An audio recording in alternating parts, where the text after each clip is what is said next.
ہم اس طرح لوگوں کو نہیں مار سکتے، یہ غلط ہے۔ 16 سالہ لڑکا کانپتے ہاتھوں سے سامنے رسیوں سے بندھے چھت سے لٹکے آدمی کی طرف گن کیے کہہ رہا تھا، میرے ساتھ کام کرنا ہے تو 2 باتیں یاد رکھو، پہلا اپنی بکواس بند رکھو اور دوسرا اپنا دماغ کم چلاؤ۔ میں یہ نہیں کر سکتا۔ وہ لڑکا رو دینے کو تھا۔ پاشا اس کے کانپتے ہاتھوں کو اور پھر اسے شعلہ برساتی نظر سے دیکھا۔ میرجا، آج یا تو تم اسے مارو گے یا میں تمہیں، اس نے 2 ٹوک انداز میں کہا۔ لیکن پاشا، بس ایک لفظ اور نہیں، گولی چلاؤ، وہ دہاڑا۔ نہیں، چلاؤ گولی۔ پاشا نے اپنی گن نکال کر اس کی طرف کی۔ میرجا، گولی چلاؤ۔ ٹریگر دباتے ہی گولی چھت سے لٹکتے شخص کے آر پار ہو گئی۔ پھٹی پھٹی نگاہوں سے اسے دیکھتا رہا اور زمین پہ بیٹھتا چلا گیا۔ پاشا نے گھٹنوں کے بل اس کے سامنے بیٹھ کے اس کا کندھا تھپکا۔ اگر گولی چلاتے ہوئے ہاتھ کانپے تو سمجھ جاؤ کہ یا تو گولی غلط شخص پہ چلا رہے ہو یا بندوق تمہارے لیے بنی ہی نہیں۔ میرجا، تمہیں دیکھتے ہی میں سمجھ گیا تھا کہ تمہارے یہ ہاتھ بندوق پکڑنے کے لیے ہی بنے ہیں، اور یقین کرو کہ میں کبھی تم سے غلط قتل نہیں کرواؤں گا۔ اپنے اندر کا ڈر نکال دو، تم میرجا ہو، میرے شیر، میرا دایاں بازو بنو گے تم۔ وہ اپنا کوٹ اتار کر سیدھا کرتا ہوا اٹھ کھڑا ہوا۔ پہلا قتل مشکل ہوتا ہے، پھر سب کچھ معمول بن جاتا ہے۔ اچانک انگلی پہ جلن محسوس کر کے وہ سوچوں سے باہر آیا۔ اس نے انگلیوں میں دبایا سگریٹ دور پھینکا، پھر گہرا سانس بھر کے کھڑکی سے باہر دیکھا۔ وہ اپنی منزل پہ پہنچ چکا تھا۔ وہ شیشے میں کھڑی اپنے بال بنا رہی تھی جب وہ اس کے بالکل پیچھے آ کھڑا ہوا۔ وہ شیشے میں اس کا عکس دیکھ کر ایک دم پلٹی تو اسے ٹکراتے بچی۔ السلام علیکم، اس نے سوکھے لبوں پہ زبان پھیر کر کہا۔ وعلیکم السلام۔ شاہ میر ہلکا سا مسکرایا۔ آپ آج جلدی آ گئے۔ وہ 2 قدم پیچھے ہو کر کھڑا ہوا تو گلالئی نے گھڑی پہ نظر ڈالتے ہوئے کہا جس پہ شام کے 7 بج رہے تھے۔ آج جلدی کام ختم کر لیا، آپ کو گھمانے لے جانا تھا نا۔ وہ اس وقت براؤن کلر کا 3 پیس سوٹ پہنے بے حد ہینڈسم لگ رہا تھا۔ لالی بھی بلیک اور ڈارک بلو کمبینیشن کے سوٹ میں نظر لگ جانے کی حد تک پیاری لگ رہی تھی۔ اوہ ہاں، میرے ذہن سے ہی نکل گیا تھا، اس نے سر پہ ہاتھ مارتے ہوئے کہا، لیکن مجھے یاد تھا۔ چلے اب آپ جلدی سے تیار ہو جائیں۔ وہ کوٹ کے بٹن کھولتا صوفے پہ بیٹھ گیا۔ اوکے۔ وہ الماری سے اپنی مخصوص کالی چادر نکال لائی تو شاہ میر نے بڑھ کر وہ چادر اس کے ہاتھوں سے لی اور اپنے ساتھ رکھے شاپنگ بیگ میں سے ایک بہت ہی خوبصورت اور قیمتی بلیک شال نکالی جس کے بارڈرز پر ہلکی سی کڑھائی کی ہوئی تھی۔ یہ میں آپ کے لیے لایا تھا۔ اس نے خود اس کے سر پہ وہ چادر ڈالی اور پھر اچھی طرح لپیٹی۔ بہت بہت زیادہ خوبصورت ہے، اسے واقعی وہ بہت پسند آئی تھی۔ شکر ہے۔ وہ کھل کے مسکرایا، پھر اپنی چوڑی ہتھیلی اس کے سامنے پھیلائی۔ چلیں۔ لالی نے اپنا نازک ہاتھ اس کے مضبوط ہاتھ پہ رکھ دیا اور اس کے ساتھ کمرے سے باہر نکل گئی۔ اپنا فون ساتھ لے جانا وہ بھول گئی تھی۔ سمندر خان نے اس کا باہر آنا جانا بند کر دیا تھا اور فون تو پہلے ہی توڑ دیا تھا۔ کل اس کا نکاح تھا۔ سمندر خان نے صرف اتنا ہی بتایا تھا کہ کوئی بہت امیر کبیر زمیندار ہے جس کی بیوی مر چکی ہے اور 3 گل سے بھی بڑے بڑے بچے ہیں۔ سکینہ بیگم بھی رو رو کر خاموش ہو گئی تھی۔ گل کے زیادہ رونے دھونے پہ انہوں نے ایک ہی حل پیش کیا تھا کہ یا تو خودکشی کر لے یا گھر سے بھاگ جائے۔ سمندر خان مستقل گھر میں پہرا بھی دے رہا تھا کہ کہیں گل بھاگنے کی کوشش نہ کریں۔ ابھی بھی وہ یہی سوچ رہی تھی کہ کیا کرنا چاہیے جب اپنے پلنگ کے پاس موجود کھڑکی سے آتی آواز پہ متوجہ ہوئی۔ کھڑکی کے بالکل پاس طلحہ کھڑا تھا۔ تم یہاں کیا کر رہے ہو؟ جھٹکے سے اٹھ کر کھڑکی کے پاس آئی۔ تمہیں کیا ہوا ہے گل؟ تم ٹھیک تو ہو؟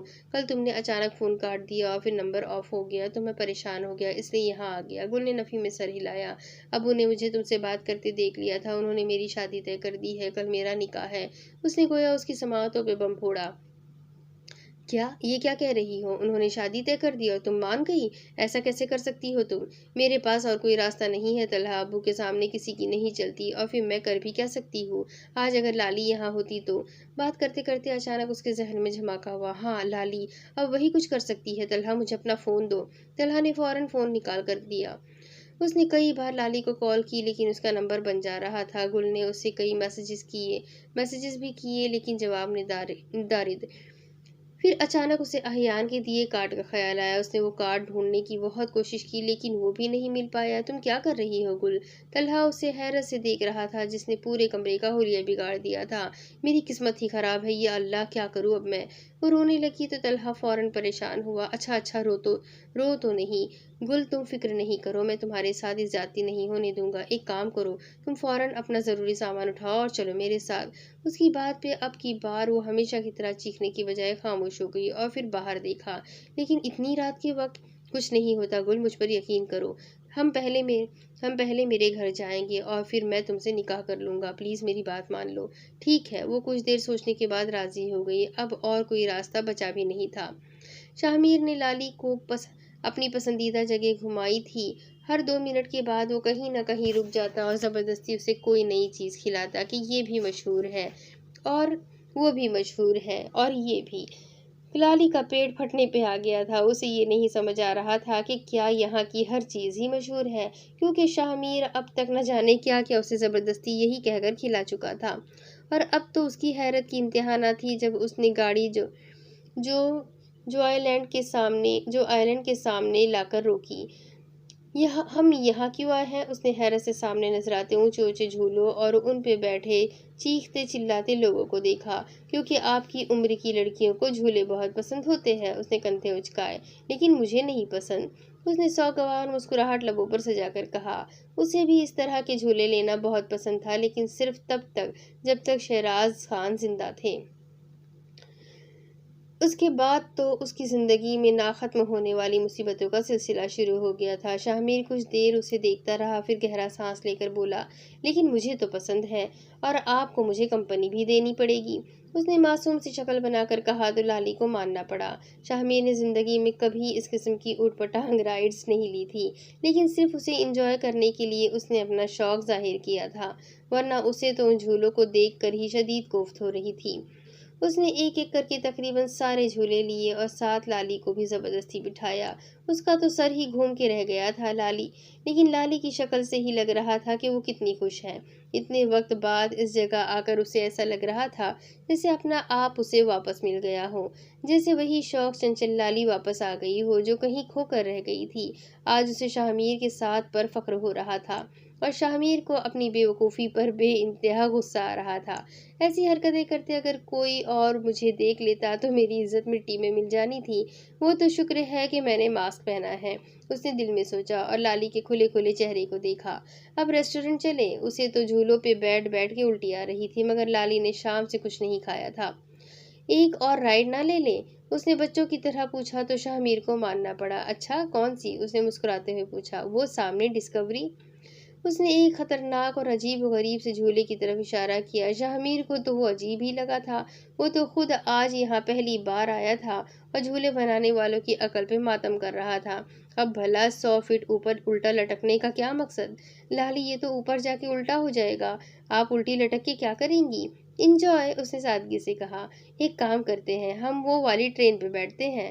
اس نے سامنے ٹریک پہ سست روی سے چلتی چھوٹے چھوٹے بچوں سے بھری ٹرین کی طرف اشارہ کیا۔ شاہ میر، وہ بچوں کی ٹرین ہے، لالی نے یاد دلانا چاہا، لیکن مجھے اسی پہ بیٹھنا ہے۔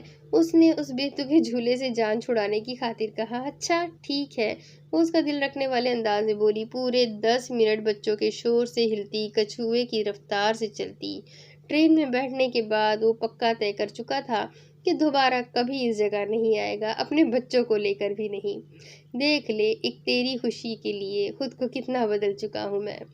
گاڑی ایک بنگلے کے سامنے آ کر رکی تو گارڈ نے طلحہ کو دیکھ کر گیٹ کھولا، لیکن وہ اس کے ساتھ بیٹھی لڑکی کو دیکھ کے بے حد حیران ہوا تھا۔ طلحہ نے گاڑی پورچ میں لا کر روکی۔ اچھا گل، ڈیڈ تم سے کچھ بھی پوچھے تو صرف ہاں میں جواب دینا، باقی سب میں خود سنبھال لوں گا، اوکے؟ اس نے سمجھانے والے انداز میں کہا۔ وہ تو ٹھیک ہے، پر تمہارے ڈیڈ نے مجھے گھر سے نکال دیا تو، یا اگر کچھ غلط ہو گیا تو، وہ مجھے واپس چھوڑائے تو؟ اس نے ڈھیروں خدشے لاحق تھے۔ اوہ ہو، چل کرو یار، میرے ڈیڈ ہے، کوئی جلاد نہیں۔ ایک مزے کی بات بتاؤں، ڈیڈ تو خود دوسری شادی کرنے لگے ہیں۔ میں بھی شرط رکھ دوں گا کہ اگر وہ دوسری شادی کرنا چاہتے ہیں تو پہلے میری تم سے شادی کرائے۔ وہ بے حد پرسکون تھا، جبکہ گل دوپہری کی تو جان پہ بنی ہوئی تھی۔ تم اتنے آرام سے کیوں بیٹھے ہو؟